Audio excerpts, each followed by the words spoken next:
আসসালামু আলাইকুম বন্ধুরা, welcome back to my channel. বন্ধুরা, এরকম যদি বরফি আপনারা বাড়িতে বানাতে পারেন তাহলে তো বাজার যাওয়ার কোনো দরকারই হয় না, তাই না?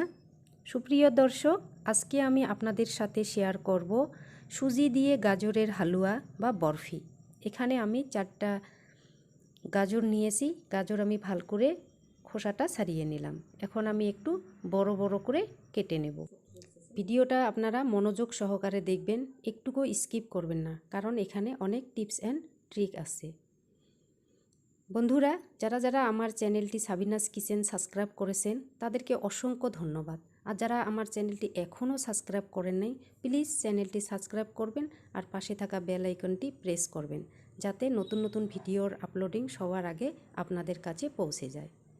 তো আমি গাজরগুলো একটা কুকারে নিয়ে বয়েল করে নিলাম।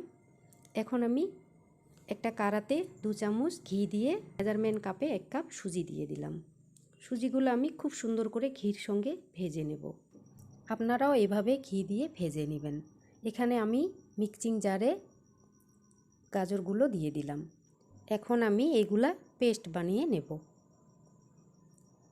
এখানে একটা আমি কড়াই বসিয়ে দিলাম, আবারও 2 চামচ ঘি দিয়ে দিলাম। ঘি গরম হয়ে গেলে আমি 2-3টা এলাচ দিয়ে দেব। এলাচ থেকে যখন সুন্দর একটা ফ্লেভার আসবে তখন আমি গাজরের পেস্টগুলো দিয়ে দেব। গাজরের পেস্ট দেওয়ার পর আমি ঘির সঙ্গে খুব সুন্দর করে নেড়ে চেড়ে নেব। দেখুন একটু শুকনো শুকনো হয়ে গেছে। আমি খুব ভালো করে গাজরগুলো ভেজে নিলাম। এখন একটু স্বাদের জন্য আমি লবণ দিয়ে দিলাম, তারপর সুজিগুলো দিয়ে দিলাম। এখন সুজি আর গাজরগুলো আমি খুব সুন্দর করে মিশিয়ে নেব। মিশিয়ে নেওয়ার পর আমি অনবরত নেড়ে থাকব, যাতে সাইডে লেগে না যায়। তো ফ্রেন্ডস, আপনারা অবশ্যই একবার বাড়িতে এভাবে ট্রাই করবেন বানাতে, খেতে খুব টেস্টি হয়। এখন আমি মেজারমেন্ট কাপে 1 কাপ চিনি দিয়ে দিলাম। চিনি দেওয়ার পর আমি খুব সুন্দর করে আবারও মিশিয়ে নেব। ফ্রেন্ডস, আমি কিন্তু এখনও জল দিই নাই, কারণ চিনি দিলাম, চিনি থেকে জল আসবে আর গাজরগুলো খুব ভালো করে সিদ্ধ হয়ে যাবে।